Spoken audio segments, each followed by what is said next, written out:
Ramai cakap buat apa crash test Proton Wira, kereta baru lagi. Try kereta lama macam Proton Saga 85 baru on.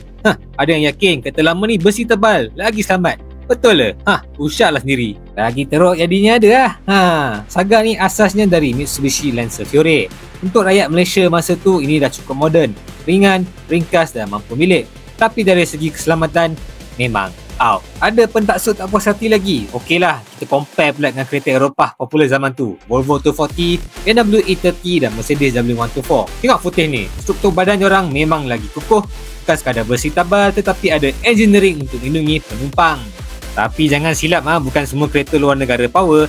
Contoh ni Honda Accord bila diuji, hasilnya lebih kurang sama je dengan Saga. Hancur kak? Jadi macam mana? Betul ke tidak? Besi tebal tak semestinya selamat.